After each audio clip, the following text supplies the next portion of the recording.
If you've trained long enough, then I'm sure you've been injured before, or at the very least, you've watched someone else's progress get stopped cold by one.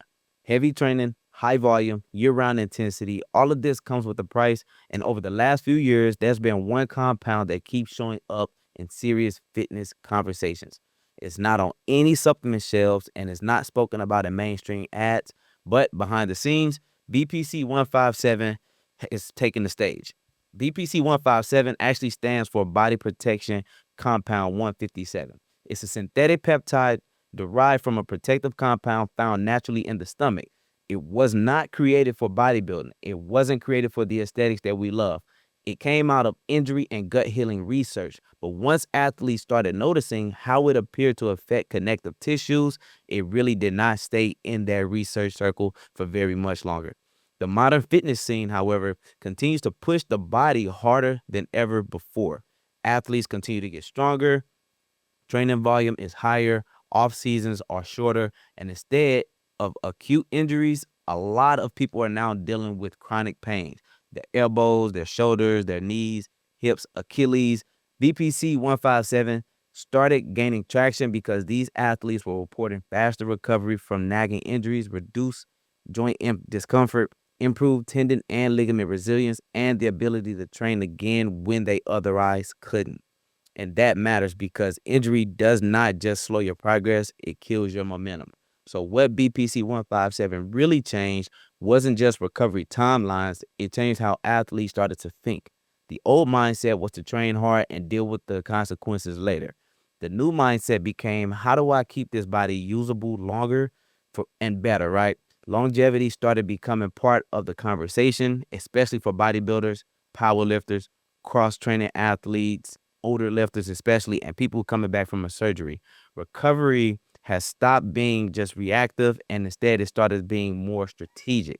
And this is where the topic stopped being theoretical for me. I fractured my tibial plateau, a serious knee injury that required surgery. I have plates and some screws, the whole process, right? So my training completely stopped. My progress also stopped as well. And mentally, that was one of the hardest places as an athlete that any athlete could be. Rehab became the main focus. Physical therapy, mobility, learning how to move again without any type of pain. That's when recovery stopped being optional for me and instead started to become not a non-negotiable.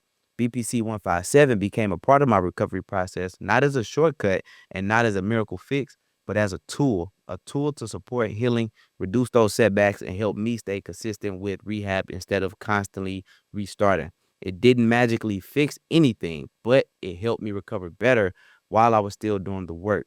Now, this is where the conversation kind of gets real because BPC 157 is not FDA approved for human use.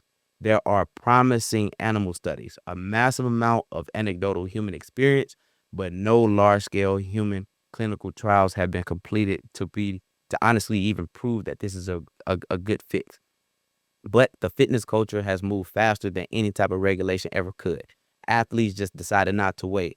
They experimented, they shared their results privately, and opinions became split. Some people call it a game changers, others call it irresponsible. That gray area is where the debate lives. But BPC 157 undeniably did did was what it undeniably did was change the fitness industry's relationship with recovery.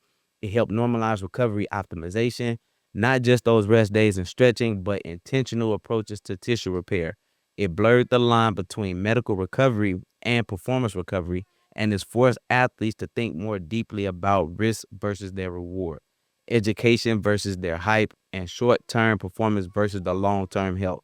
The fitness scene became more informed, but also more divided. So here's the real takeaway.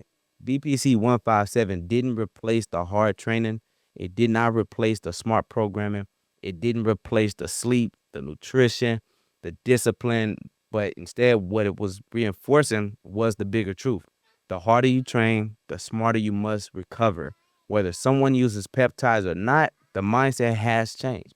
Protect the body that allows you to chase your goals. And if you're serious about training, longevity matters, education matters, and recovery matters. And the recovery also deserves the same attention as the intensity that you train. If this has helped you see the full picture, then make sure you subscribe, because the more I continue to break these things down, the longer you'll be able to train at a high level. And say hello to my son Milo.